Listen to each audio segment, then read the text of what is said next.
Hola,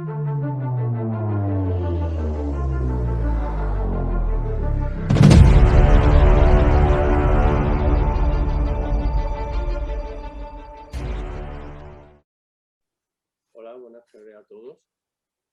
En primer lugar, quería agradecer a la organización de Asaja su invitación para poder participar en esta jornada técnica. Ya, aunque tengo un reducido tiempo para hablar de las enfermedades del aguacate, me voy a centrar en las enfermedades más importantes de suelo y aéreas que hay actualmente en el cultivo del aguacate en España. Bien, dentro de los agentes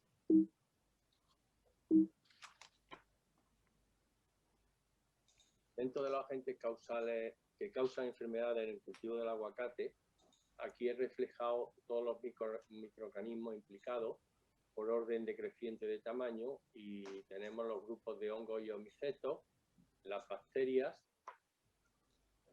los virus, viroides y fitoplasma. Pues bien, dentro de este grupo, los que hoy vamos a tratar son las enfermedades causadas por hongos y omicetos. Las enfermedades del aguacate las podemos clasificar en enfermedades de suelo y enfermedades aéreas, las enfermedades causadas por hongos, me refiero a hongos u omicetos.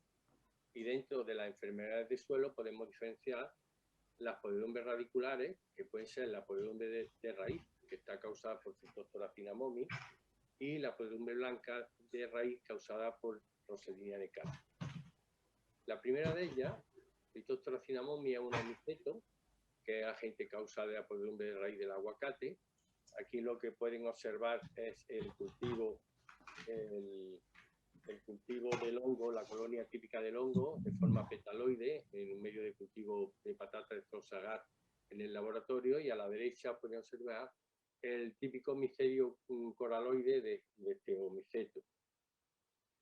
La sintomatología que aparece en los árboles infectados por Phytophthora cinnamomys comienza por una defoliación del árbol que es mucho más acusada en la copa y que posteriormente avanza a casi todo el árbol, secándolo completamente y dejando algunas hojas todavía un poquito pendiendo del árbol.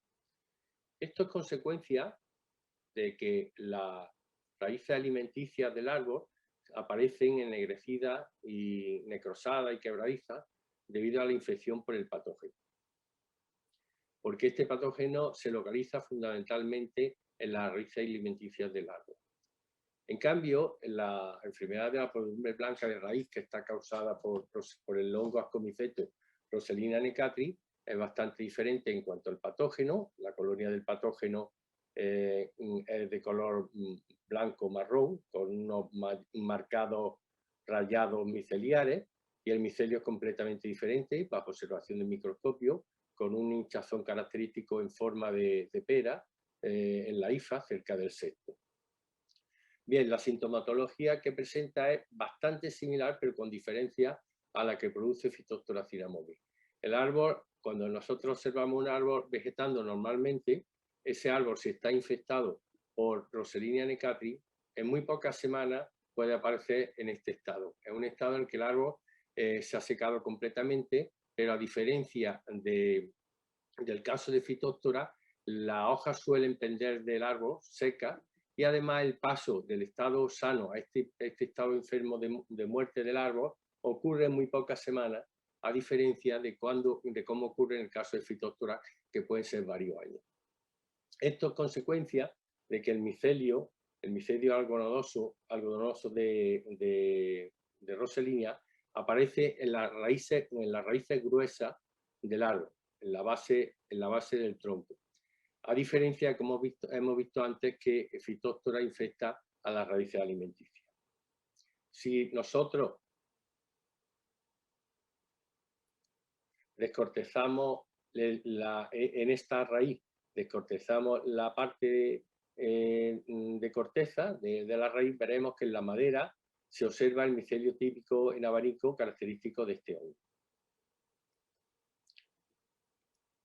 Bien, la diseminación también es diferente para esta enfermedad.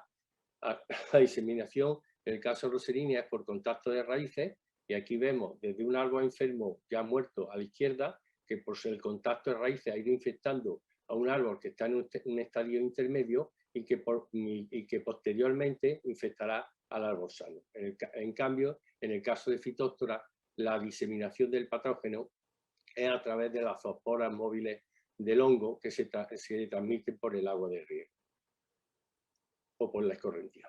Bueno, como diferencias sustanciales entre las dos enfermedades, a forma esquemática podemos ver la diferencia entre comparación de síntomas. Como hemos dicho, en el caso de Phytophthora se comienza por una defoliación de la copa que avanza a la pérdida casi total de la hoja del árbol y muerte del árbol, ocurriendo esto en 3 o 4 años, y en el caso de Roselinea, el árbol que está perfectamente vegetando pasa a un estado ya de muerte en pocas semanas.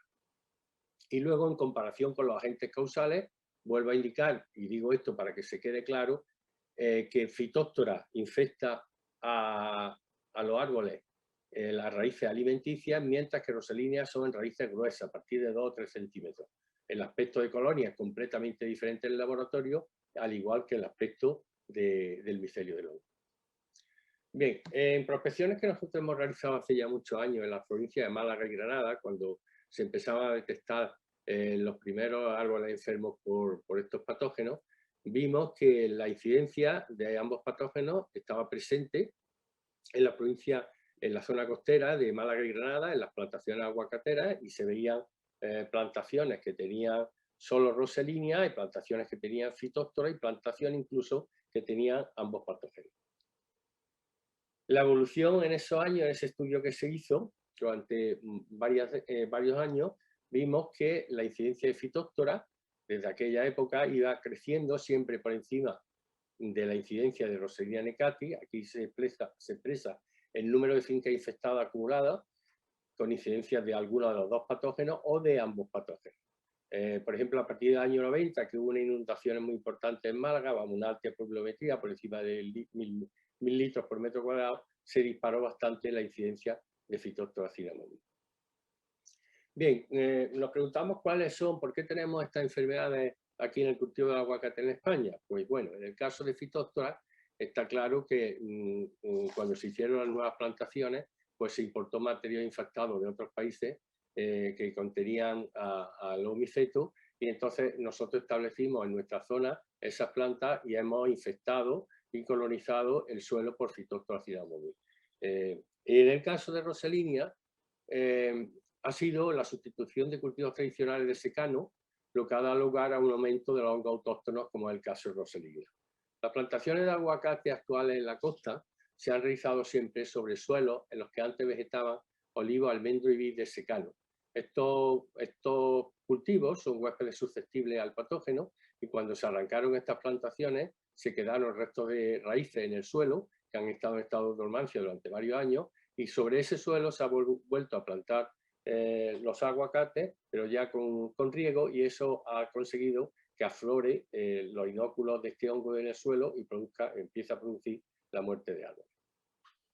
Bien, en cuanto a los métodos de control, siempre hay que ir a un control integrado de la enfermedad, puesto que ninguno de los métodos de forma individual puede controlar la misma, y entonces podemos considerar un control cultural, un control físico mediante solarización, el control químico mediante la utilización de fungicidas de contacto y sistémicos, o un control biológico estudiando la resistencia, es decir, patrones tolerantes, o la utilización de microorganismos antagonistas.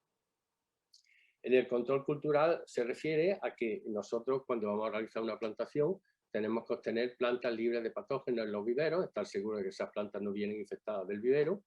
La plantación ya en campo se ha de realizar en lomo para que haya bastante, para que evitar el encharcamiento del suelo, que es lo que favorece, la alta humedad del suelo favorece la infección de estos patógenos. Por supuesto, mantener un adecuado manejo del riego y mantener también un nivel adecuado de nutrientes en las plantas para que se presenten vigorosas y puedan tener bastante defensa a la infección por los patógenos. En el control físico de solarización está una técnica que fue descubierta por un israelita, Catán, sobre los años 70, Nosotros empezamos a hacer ensayos con este tipo de tratamiento en los años 90 en la costa, y consiste en la aplicación al suelo de una cubierta plástica transparente de 75 micras de espesor. Se utilizan estas micras, aproximadamente 400 galgas, porque cuando se solariza el suelo, si utilizamos un espesor más fino, como ahí se utiliza, por ejemplo, para otros cultivos como algodón, pues esto haría que la caída de frutos de ramas rajara el plástico. Entonces, para asegurarnos, utilizamos al menos 400 galgas. El suelo se riega a capacidad de campo antes de la aplicación de la cubierta plástica, y la cubierta plástica se mantiene en el suelo durante 6 semanas, normalmente desde el 15 de julio al 15 de agosto, que es en los 30 días más calurosos del año en esta zona. Se puede dejar hasta septiembre el plástico, hasta que se degrade y luego se levanta. Esto produce una inactivación del inóculo de ambos patógenos hasta 80 centímetros de profundidad en suelo, pero con el inconveniente de que en las capas más profundas sigue albergando el inóculo del suelo, y hay una reinfectación de los nichos que quedan vacíos en capas superiores, por lo que el tratamiento hay que repetirlo al menos cada 2 años. Es sobre todo en plantaciones, claro, en plantaciones establecidas, porque esta solarización se puede hacer tanto a suelo desnudo como en plantación establecida. Aquí lo que pueden observar es un suelo desnudo en el cual se va a hacer una plantación, se ha solarizado con este plástico, ya se ve la condensación de la humedad por el suelo. Es importante que durante el periodo de solarización las tuberías de riego que hayamos dejado no estén emitiendo agua, porque entonces bajaríamos la temperatura del suelo, porque el efecto de la solarización es una pasteurización, es decir, un efecto de calor húmedo. Cuanto más horas tengamos, más grados horas tengamos de tratamiento por encima de 35 grados, el control será mucho más efectivo. Esta ventaja de la solarización en el cultivo del aguacate es que también se puede hacer sobre la plantación establecida. Es decir, si tenemos una zona como esta que está infectada, por ejemplo, por Roselinea necatri, y hay árboles que todavía vegetan bien, no es necesario arrancar los árboles, sino que se hace la solarización y posteriormente se levantan los plásticos y se vuelve a plantar. Este plástico aplicado en verano no afecta nada al estado vegetativo de los árboles. Bien, dentro del control químico, pues tenemos el uso o bien de fungicidas sistémicos o bien de contacto. Para el caso de Phytophthora, los fungicidas descubiertos ya hace muchos años que son efectivos son el ácido fosforoso, el etilfosfitoaluminio o el metalasil. En ensayos que realizamos hace ya muchos años en una plantación de aguacate de la zona de San Pedro de Alcántara, en Málaga, en la cual teníamos árboles con índice de severidad 7 en una escala de 1 árbol sano, 10 árboles muertos, pues conseguimos recuperar bastante bien los árboles. Y vimos que el ácido hicimos tratamientos de inyección a tronco o foliares. La inyección a tronco son las que mejor resultaron, y dentro del ácido fosforoso, que se hicieron con el ácido fosforoso o etilfosfitoaluminio, dentro de estos dos fungicidas, el ácido fosforoso, aunque no está registrado como fungicida, pero se utiliza, fue el más efectivo porque el etilfosfitoaluminio se descompone en ácido fosforoso y en etanol. Entonces, al utilizar el ácido fosforoso evitamos un paso y la efectividad del tratamiento es mucho mayor. Entonces, los más efectivos eran ácido fosforoso por inyección, posteriormente etilfosfitoaluminio por inyección, o foliar de ácido fosforoso o foliar de etilfosfitoaluminio. Finalmente, el metalasil solo se podía aplicar de forma preventiva porque no actuaba como fungicida curativo y a nivel del suelo. Para Roselinea necatri no hay todavía ningún fungicida registrado en España en el control del aguacate. Sí está registrado un fungicida de contacto que es Flacidar, de una empresa japonesa ISK, que se utiliza en peral y que nosotros lo hemos ensayado en aguacate tanto a nivel de laboratorio como a nivel de campo, y este fungicida es muy efectivo en el control de la enfermedad. La diferencia con respecto a los anteriores es que al ser un fungicida de contacto hay que aplicarlo por inyección al suelo, alrededor en el suelo, en círculos concéntricos, alrededor del tronco del árbol y a diferentes profundidades. Mediante una barra inyectora que va conectada a la cuba de tratamiento, podemos aplicar este fungicida. Este fungicida pues, es realmente efectivo, con una aplicación al año es solamente suficiente para controlar la enfermedad en árboles que no estén ya un grado muy deteriorado, y es efectivo porque tiene una gran persistencia al suelo.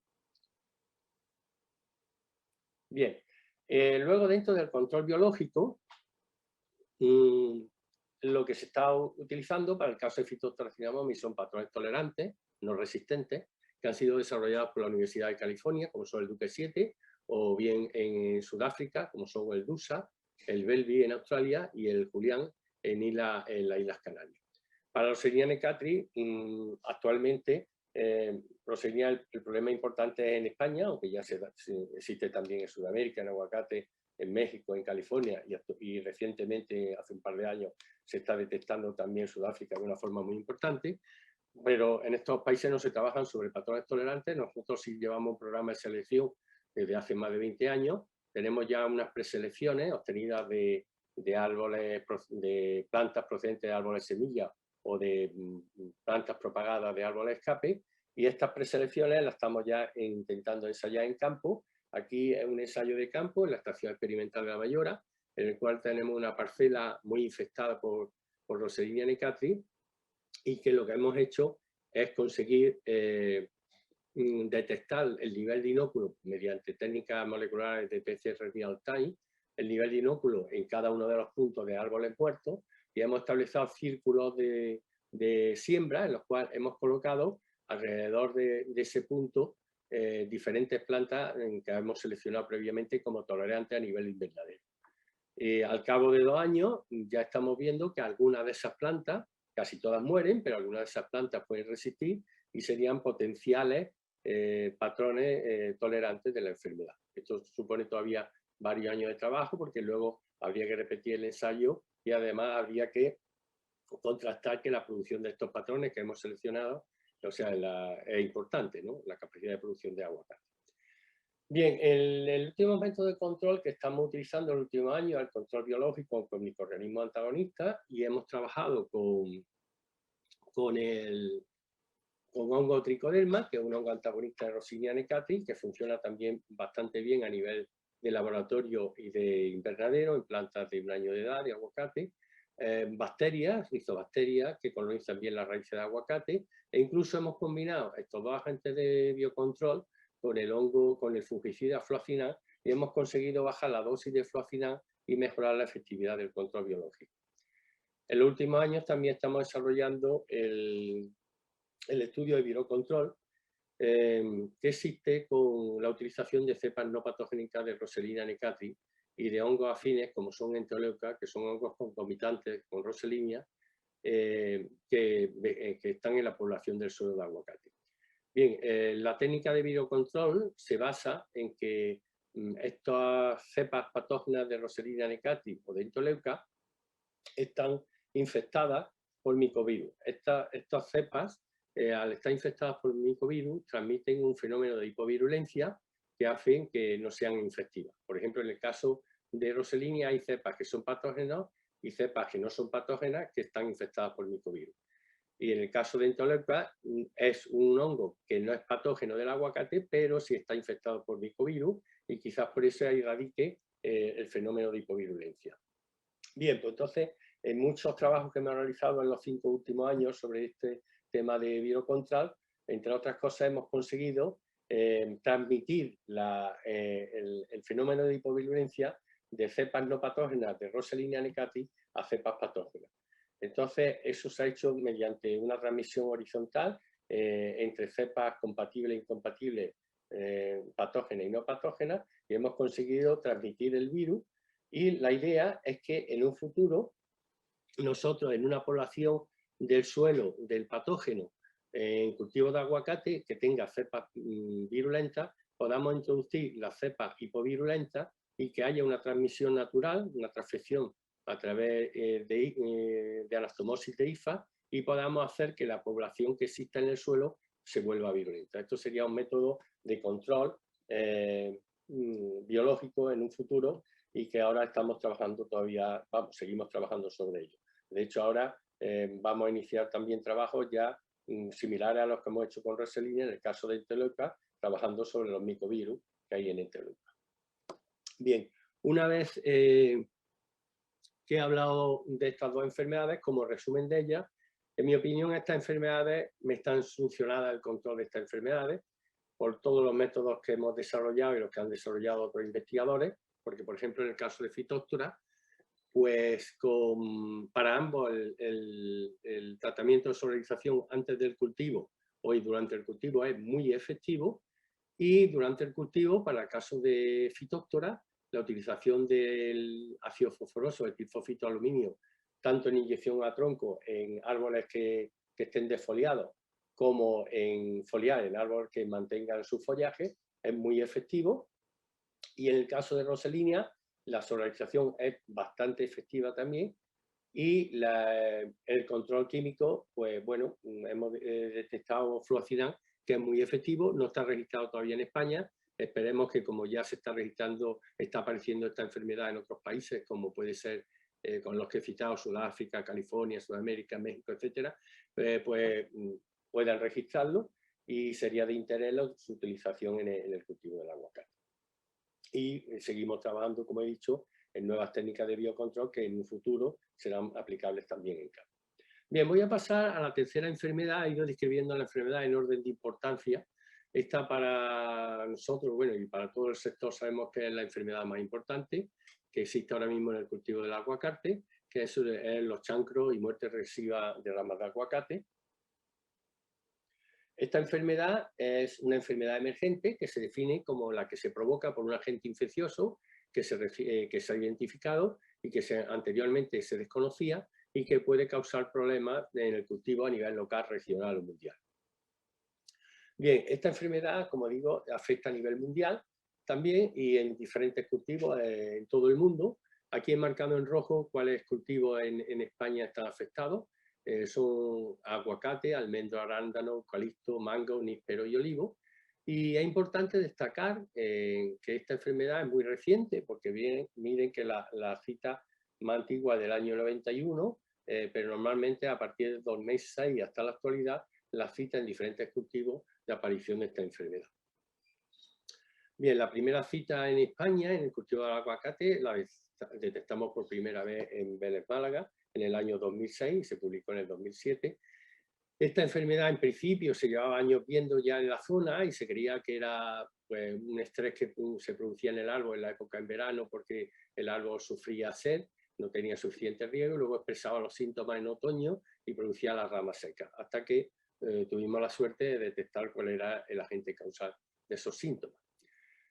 Los síntomas que podemos observar actualmente en las plantaciones pueden ser síntomas en plantaciones adultas o bien síntomas en plantaciones jóvenes. Los síntomas en plantaciones adultas consisten en seca de ramas de forma esporádica en todo el follaje del árbol, que no hay que confundir con la seca zonal que aparece de un árbol infectado por verticilio, que aparece solo en una zona del árbol, pero no aparece en zonas dispersas, ni tampoco hay que confundir con un árbol que esté infectado por Roselinea necatris o por Armillaria.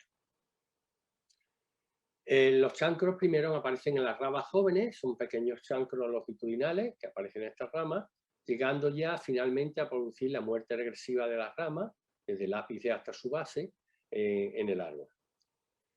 Muy importante el momificado del fruto que se observa ya infectado en árboles muy afectados, ya en época casi de recolección, con árboles ya a punto de recolectar, ya aparecen frutos muy deteriorados, incluso frutos ya momificados.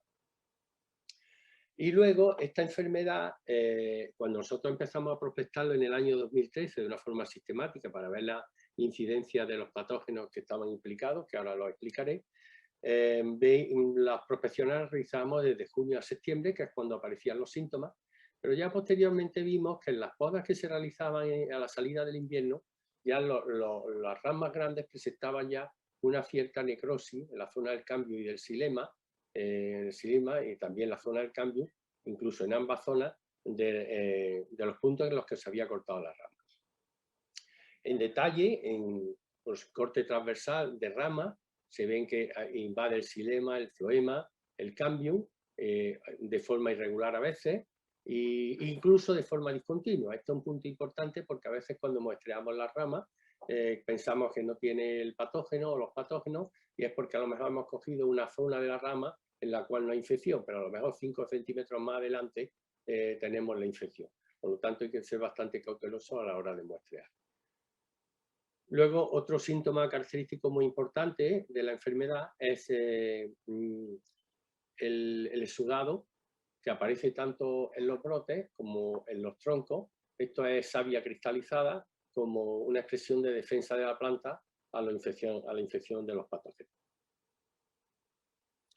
Bien, estos son los síntomas que podemos observar en las plantas adultas. En las plantaciones jóvenes son síntomas similares, mucho más agresivos, porque el árbol aparece con la seca de ramas, la muerte regresiva de las ramas apicales y el árbol muerto, y esto, claro, ocurre en muy pocas semanas, en pocos meses, 4 o 5 meses, de este paso a este paso, el árbol muere. Esto es consecuencia, está ya muy demostrado, que es consecuencia de que las plantas vienen infectadas del vivero, porque hay una infección a través de las púas de injerto. Los viveristas manejan muchísimas púas para injertar plantas y, claro, ellos tienen unos árboles o zonas de los cuales, de fuentes madres de púas, que normalmente son asintomáticos. Entonces, lógicamente, ellos toman púas de árboles que creen que no tienen la enfermedad, pero pueden ser asintomáticos. Claro, hay que tener bastante cautela a la hora de injertar, de ver que la púa se presente completamente sana. Claro, esto no quita que aquí en este punto esté infectada, pero a lo mejor podemos injertar esta púa y está infectada aquí, o sea que es bastante problemático y podemos transmitir la enfermedad. Los viveristas, lógicamente, eliminan las plantas que aparecen enfermas y las que no las llevan a campo, pero eso no quita que en campo se escapen plantas que estén infectadas. Aquí pueden ver en una púa de injerto un corte de un injerto y ven perfectamente cómo la púa está transmitiendo la infección a la parte del patrón. Bien, ¿cuáles son los géneros? Bueno, esta enfermedad está causada por géneros distintos de la familia Botryopharinaceae y se han citado especies del género Diplodia, Seriata, Viticola olivarum, de Dotiorella, Vitícola y muchos del género Fusicoccus, que ahora veremos con la incidencia que tienen en la zona, ¿no? Esta es la incidencia, estos son muestreos que hemos realizado durante 3 años. Estos fueron sobre un total de 243 muestras en 51 fincas muestreadas durante 3 años a lo largo de la costa desde Málaga, Granada, y vimos que la incidencia de la enfermedad estaba muy alta en cuanto al género Nefusicoccus y sobre todo detectándose en el género Nefusicoccus parvus, en la especie, perdón. Luego también aparecía algo de Colecotyphus glossaroides y luego, perdón, de Alternaria. Pero el más importante es el Neofusicoccus. En muestreo, tenemos información que en muestreos que se han hecho en el cultivo del aguacate en las Islas Canarias no es Neofusicoccus parvus el predominante, sino Neofusicoccus luteus. Es decir, que dentro de esta familia pueden variar los géneros, depende de la zona e incluso de los cultivos. Bien, vamos a ver los factores que influyen en el desarrollo de la enfermedad. En primer lugar, la alta densidad de plantación. Una alta densidad de plantación, como además antes ha citado Ricardo, exige una poda de área foliar muy intensa. Y además, de hecho, una alta plantación mantiene una humedad ambiental muy alta. Bien, son 2 factores que predisponen a la infección de estos patógenos. La poda, las heridas de poda o de injerto, anillado o las roturas producidas por el viento de las ramas, los daños de helada o incluso la inyección a troncos con fungicidas producen los chancros. Estos chancros son los puntos de infección por donde los patógenos penetran y se van hacia el floema, cambio y xilema y dan lugar al corte de la savia, al decrecimiento y a la muerte de la rama. Por otro lado, la dispersión de la enfermedad se realiza a través de las esporas sexuales del hongo que se mantienen en sus cuerpos fructíferos primillos y se dispersan por la lluvia, o bien en las esporas sexuales, que son las ascosporas, que están en la espenteca y se distribuyen por el viento.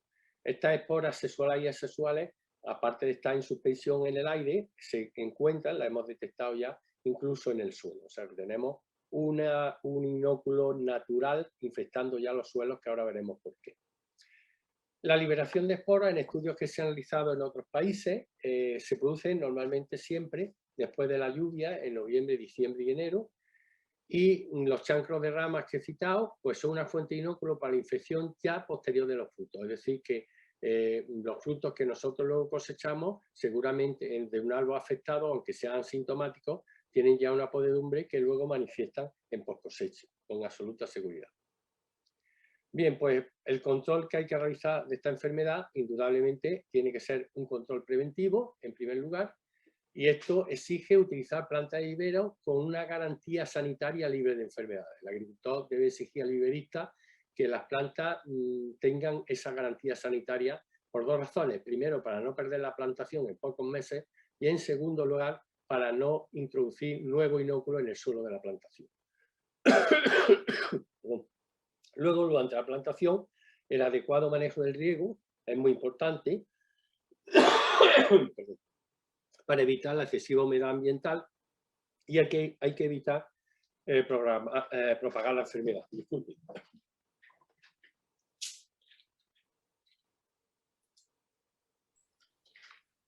Muy bien, hacemos una pequeña pausa. Ay, hasta aquí. Es que estoy mal con la garganta y he tenido un poquito de agua. Sí, yo voy recogiendo las preguntas, que hay mucha gente ya escribiendo en el chat. ¿Puedo continuar? Sí, continuamos. Entonces, para evitar propagar la enfermedad, ¿qué podemos hacer? Pues bueno, fundamental en la poda.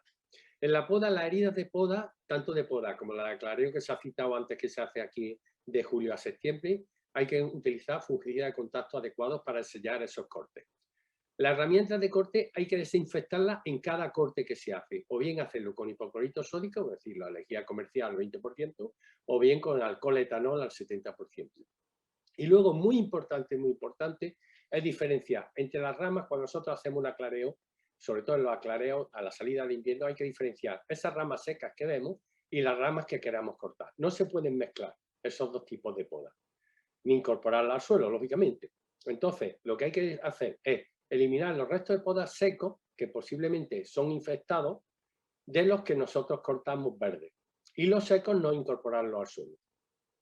Esto exige, esa incorporación que ahora veremos, ha aumentado el nivel de inóculo en el suelo. Luego se recomienda hacer tratamiento de fungicida con contacto en las calles, entre los árboles, para disminuir ese nivel de inóculo de patógenos sobre restos vegetales enterrados o triturados en el suelo, que ya han aumentado el nivel de inóculo en el mismo. Es decir, este tipo de restos vegetales no se puede dejar en la finca bajo ningún concepto. Una vez que se cortan, tanto sean los secos como los verdes, hay que quemarlo, nunca incorporarlo al suelo, nunca. Esta técnica que se ha hecho durante muchos años de incorporar los brotes cortados, sobre todo los brotes secos, ha sido un error garrafal que no conocíamos, lógicamente, pero que nos ha inducido a aumentar el nivel de inóculo que ahora tenemos en las plantaciones, puesto que cada año, como he dicho antes, la detección de la enfermedad va aumentando en el espacio temporal. Antes muestrábamos de junio a septiembre y ahora en cualquier época que muestremos del año vamos a encontrar infección. Bien, en cuanto a la utilización de fungicidas, este es el caballo de batalla. Pero bueno, la aplicación de fungicidas, pues hay que utilizar dos tipos de fungicidas. Uno de contacto, que se utilizarían en las heridas de poda o aclareo a la salida del invierno y el verano, y otro que habría que utilizar fungicidas sistémicos, pero de forma preventiva a partir de septiembre hasta mayo. Pero ¿qué ocurre? Que ahora mismo no tenemos fungicidas ni demostrados que sea efectivo ni que estén autorizados en aguacate. Se han ensayado a nivel de laboratorio muchas materias activas, azocistrobin, fiprodinil, propiconazol, etcétera, pero no se ha ensayado ni en viveros ni en plantaciones adultas de aguacate que tengan una infección natural de los patógenos.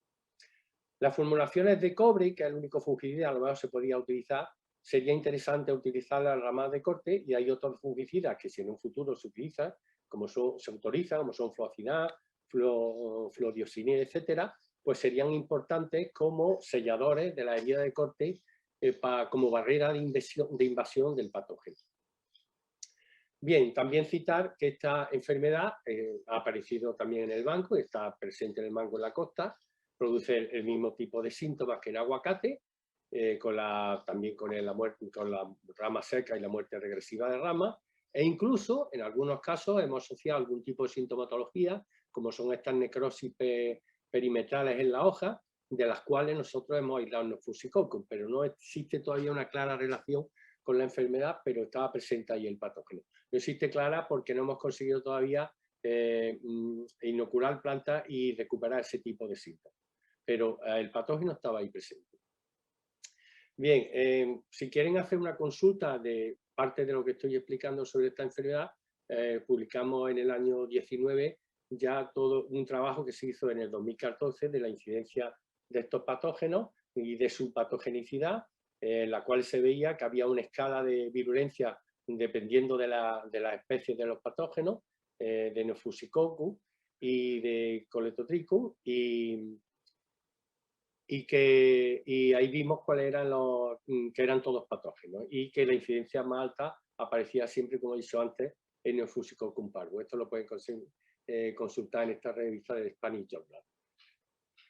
También hicimos una publicación en el año 2016 sobre la primera cita de Neofusicoccus parvus en mango, que pueden también consultar como notas del Plan Disease. Bien, como conclusiones ya, y voy finalizando, podemos decir que la incipiente incidencia de estos patógenos constituye una seria amenaza para los cultivos de aguacate y mango en la costa sur de España. Es debido a que el nivel de inóculos se está incrementando en las plantaciones y tiene una fácil dispersión aérea esta enfermedad por las esporas y los restos de micelio en los restos de poda, y que no son eliminadas tras la claridad estival, sino que son incorporadas al suelo. Entonces, esta enfermedad, si queremos controlarla, hasta ahora lo único que podemos hacer es tener métodos preventivos de no incorporar material infectado al suelo, y el caso fungicida, pues cuando podamos descubrir cuáles son los importantes, no pensemos que el fungicida, le adelanto, va a solucionar el problema. Vamos a tener que ir a un control integrado estableciendo todas las medidas combinadas, porque los fungicidas van a quizás recuperar los árboles, pero habrá árboles que estén infectados, que esa infección haya llegado al fruto y que aunque el árbol se recupere, en post cosecha veremos que los frutos están infectados, que venían de árboles infectados, aunque recuperados.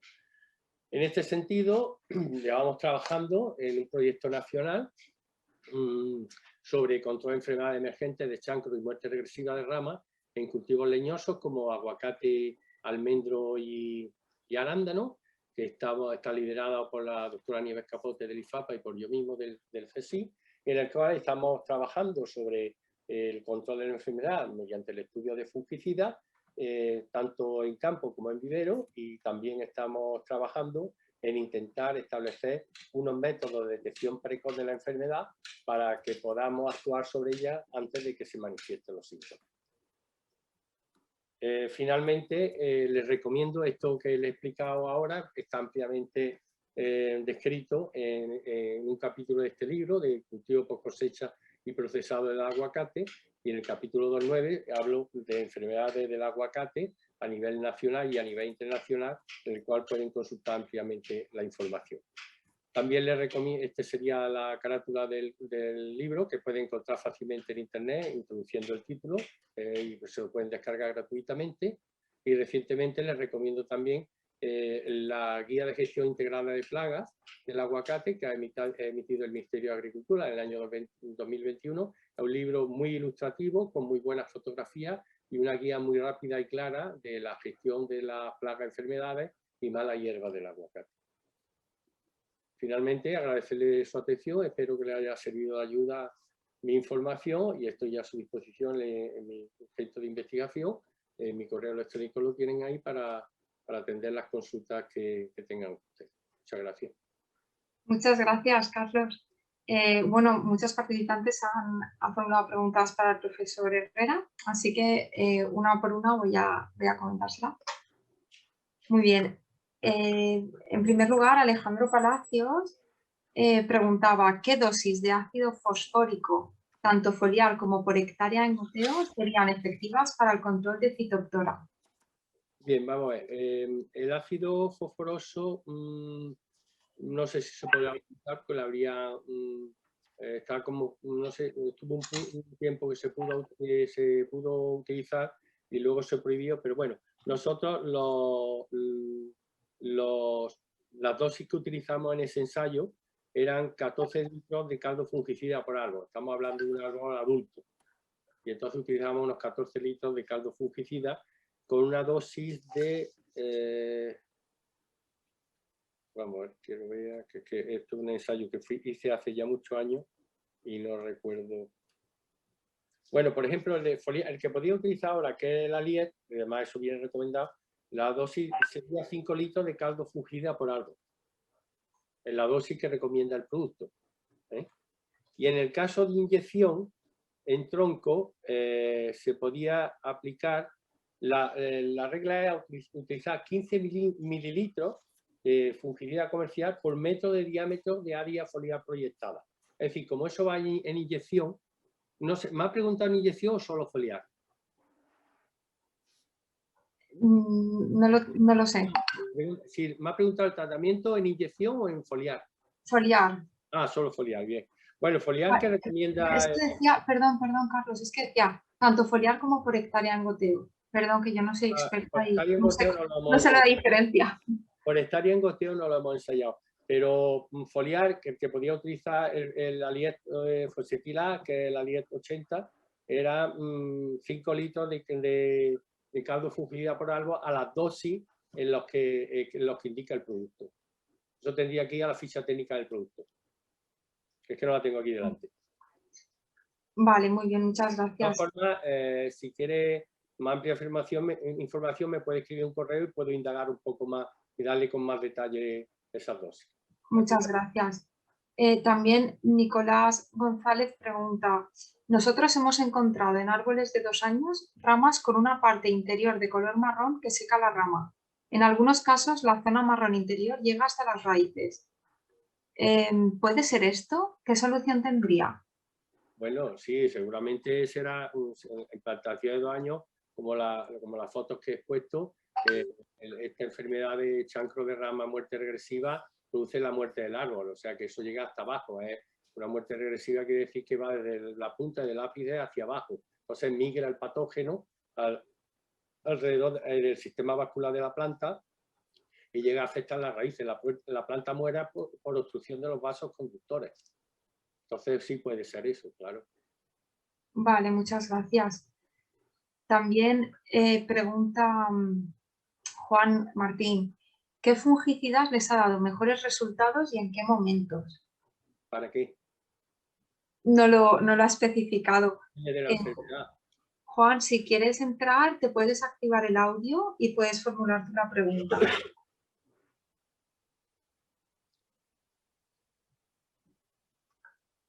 Preguntaba sobre los fungicidas, pero no sobre qué enfermedad.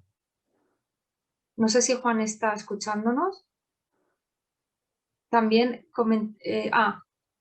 bueno, Juan escribe N. parvum. Sobre el Neofusicoccus parvus.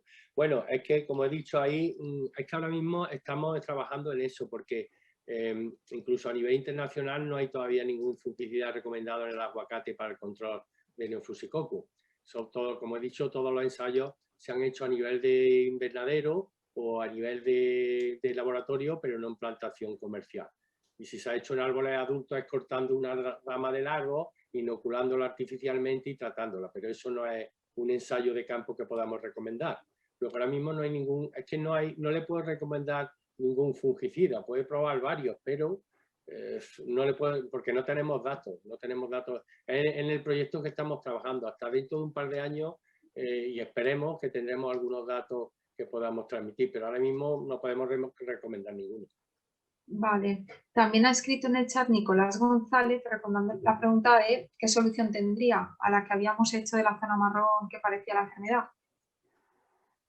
Bueno, un árbol de 2 años no tiene ninguna solución, es arrancar el árbol y volver a plantar. Pero claro, ahí vamos a tener un problema añadido. Si es que este problema es muy grave porque ese árbol que nosotros hemos arrancado está transmitiendo inóculo al suelo. Entonces ahora venimos con una planta sana, supuestamente sana, y puede que se vuelva a infectar otra vez, porque este patógeno, aunque es aéreo, se alberga también en el suelo. Entonces es bastante complicado. Yo arrancaría el árbol y traería planta nueva certificada sanitariamente y bueno, intentar seguirle ese tratamiento preventivo de no incorporar rama seca al suelo cuando se corte, en fin, que la planta sobre todo ahora mismo lo único que puede hacer es mantener un riego adecuado, que no haya mucha humedad ambiental y que la planta esté vigorosa, que tenga los nutrientes adecuados y no tenga estrés, porque las plantas con estrés es donde más les afecta a estos hongos, ¿sabes? Pues imagino que esto, bueno, está relacionada la respuesta con la pregunta de Joaquín Jiménez, que es si tenemos una plantación con daños en años anteriores, esto ya aquí no sé cómo encaja, pero bueno, ¿podremos erradicarla o siempre tendremos presencia de la enfermedad en años sucesivos? Bueno, eso es no lo vamos a poder erradicar, vamos a ver, no lo vamos a poder erradicar, pero voy a decir por qué, porque además una cosa que quería haber comentado y se me había olvidado. Cuando nosotros hagamos esta técnica tanto preventiva como curativa, en la que he dicho, por ejemplo, de no incorporar material infectado al suelo, y en un futuro, cuando podamos utilizar fungicidas para el control de la enfermedad, si esto no se hace a nivel local o de área de la zona, no sirve absolutamente para nada. Porque basta que tengamos una finca colindante que esté infectada para que nuestra finca que esté sana se infecte al año siguiente. O sea que en el futuro hay que los agricultores tienen que tener muy claro que esto tiene que ser, los tratamientos de seca, derrame y de chancro tienen que ser a nivel general de la zona. Todos los agricultores lo tienen que hacer, tengan o no tengan infección, porque si no se va a ir transmitiendo de un lado a otro. Vale. Y luego Sergio Gil tiene dos preguntas muy concretas. Una es, ¿habría que realizar la poda de la rama seca o realizar un corte más atrás? Hombre, ahí hay un inconveniente. No he puesto una foto que tengo también de un árbol que vi, que era un árbol que estaba completamente seco por Neofusicoccus y lo podaron completamente y al cabo de 4 años se recuperó totalmente. Pero claro, porque tuvieron la suerte de que podaron efectivamente mucho más atrás de donde estaba la necrosis.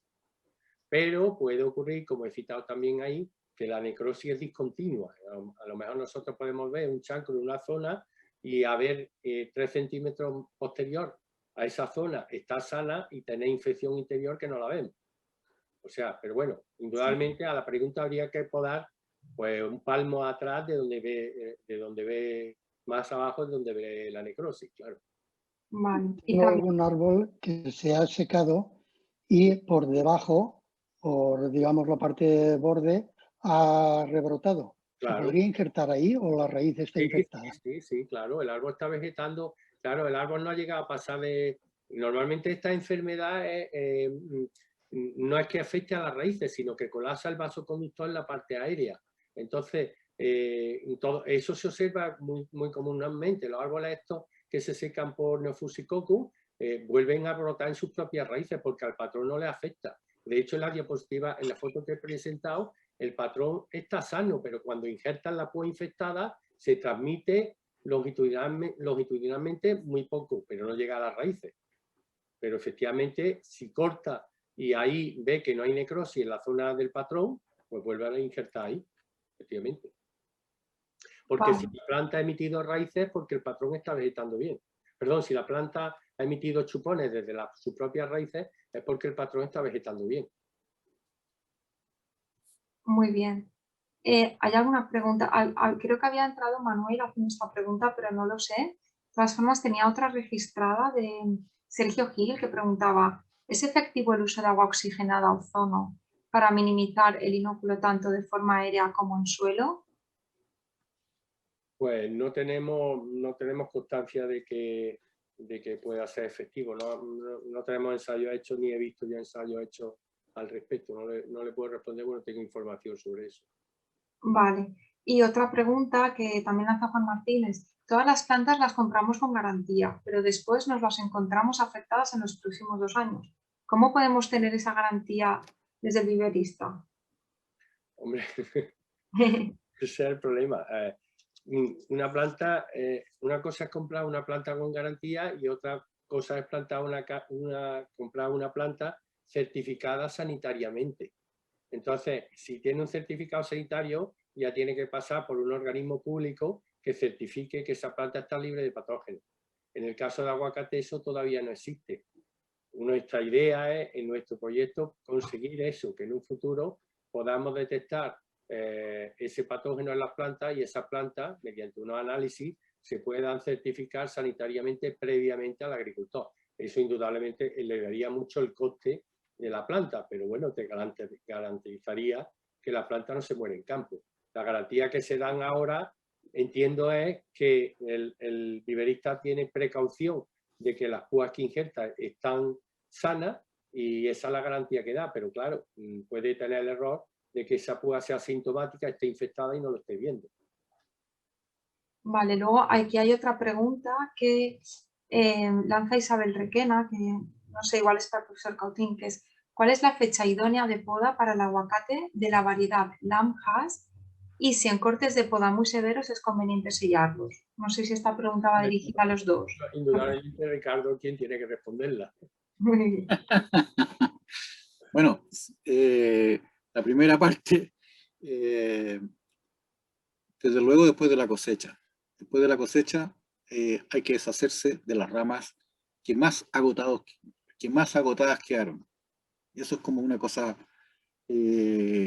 para empezar. Y luego estos aclareos de los que se ha hablado y altura a fines del verano. Vale, y preguntaba también si en cortes de poda muy severos es conveniente sellarlos.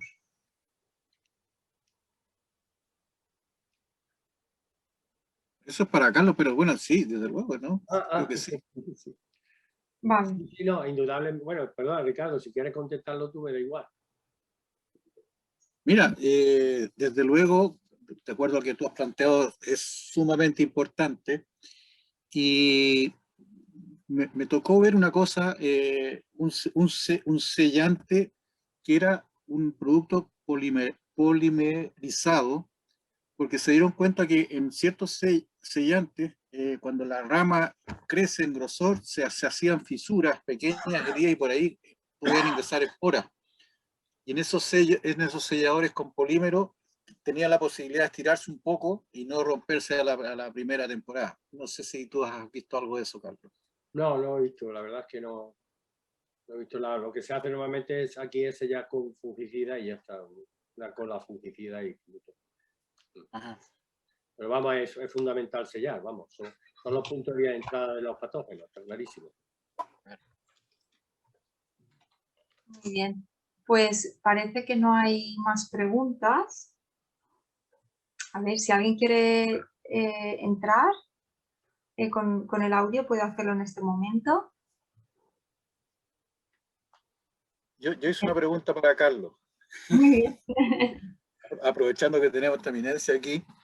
Carlos, mira, tú hablas que las esporas se mueven en el caso de estos hongos, se mueven con la lluvia, y se puede mover por el viento y quedar en estado ahí en los frutos, o moverse con el viento en el árbol y luego quedan ahí en statu quo hasta que aumente la humedad ambiental para que germinen. Sí, sí, indudablemente eso es lo que debe ocurrir. No lo sabemos porque uno de los estudios interesantes, pero claro, eso nos llevaría a un trabajo de varios años, como tú sabes, incluso para una tesis doctoral, sería la liberación de esporas de tanto sexuales como asexuales del hongo. Está claro que se dispersan por el viento, porque estudios se han visto ya en otros países por el viento y por la lluvia, e indudablemente esas esporas, al igual que quedan en el suelo en estado de dormancia, deben quedar en el suelo en los frutos e infectar cuando la humedad ambiental es alta. Es impresionante cómo influye la humedad ambiental en el desarrollo de esta enfermedad. Yo hace ya un par de años vi una finca aquí en la zona de Vélez, en la época de junio por ahí, que empezamos a ver la finca y era un árbol sí y otro no, en junio, afectado. Y decíamos, bueno, ¿cómo? Dice, no, es que ha habido 2 noches de bruma, de niebla. Hubo 2 noches de niebla y hubo una explosión inmensa de la enfermedad que al día siguiente estaban ya árboles afectados el 50%. O sea que la humedad y la espora, ahí hay que luchar contra la espora, con el inóculo del suelo aéreo y sobre todo con la humedad, que es lo que favorece, como tú sabes, la infección de los patógenos. Sí. Muy bien, pues muchas gracias.